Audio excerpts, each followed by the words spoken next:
प्रवर्तन निदेशालय ने एक बार फिर बड़ा एक्शन लिया। इस बार टारगेट पर वैश्विक साइबर धोखाधड़ी गैंग और इससे जुड़ी मनी लॉन्ड्रिंग नेटवर्क। बुधवार की सुबह से ही दिल्ली, नोएडा, गुरुग्राम और देहरादून में ईडी की टीमें ताबड़तोड़ छापेमारी करती नजर आई। कुल मिलाकर 11 ठिकानों पर यह एक्शन हुआ। इस छापेमारी का अंतर्राष्ट्रीय स्तर की साइबर फ्रॉड रैकेट से जुड़ी है, जो भारत में कई खातों के जरिए पैसे की हेराफेरी कर रहा था।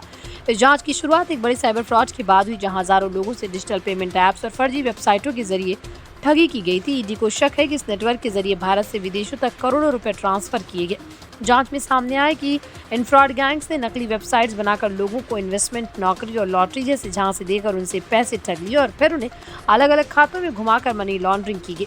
ईडी की टीमें दिल्ली के कुछ पॉश इलाकों, नोएडा के सेक्टर 62 और 63, गुरुग्राम के डीएलएफ फेज 3 और देहरादून के क्लेमेंट टाउन और राजपुर रोड जैसे इलाकों में पहुंचे। इन ठिकानों पर सर्च ऑपरेशन में कई लैपटॉप, मोबाइल, हार्ड ड्राइव और फर्जी दस्तावेज बरामद किए गए। सूत्रों के अनुसार कुछ संदिग्धों को हिरासत में भी लिया गया और उसने पूछताछ की जा रही। ईडी को इन ठिकानों से हवाला ट्रांजैक्शन और विदेशी खातों से जुड़ी अहम जानकारी भी हाथ लगी है।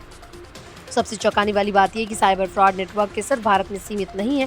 ईडी को ऐसे कई लिंक मिले हैं जो चीन, दुबई और सिंगापुर से जुड़े हुए हैं। इन देशों से ऑपरेट हो रही फर्जी कंपनियों और भारतीय बैंक खातों के बीच में पैसा घुमाया जा रहा है। ईडी अब फेमा और पीएमएलए एक्ट के तहत इन सभी ट्रांजैक्शन की पड़ताल करी। विदेशी लिंक मिलने के कारण इस केस में इंटरपोल और विदेशी एजेंसियों से भी सहयोग लिया जा सकता है। फिलहाल ईडी ने कई डिजिटल सबूत इकट्ठा कर लिए और कुछ शेल कंपनियों की पहचान भी कर ली है। इस कार्रवाई के बाद जल्दी कुछ बड़ी गिरफ्तारियों की संभावना जताई जा रही। इस तरह के केस ये भी दिखाते हैं कि कैसे डिजिटल फ्रॉड और मनी लॉन्ड्रिंग एक संगठित रैकेट का रूप ले चुके हैं। ईडी की ये कार्रवाई सिर्फ शुरुआत है। आने वाले दिनों में और भी खुलासे और बड़े नाम सामने आ सकते हैं। जनता को भी सतर्क रहने की जरूरत है, खासकर जब ऑनलाइन पैसे या स्कीम्स की बात हो।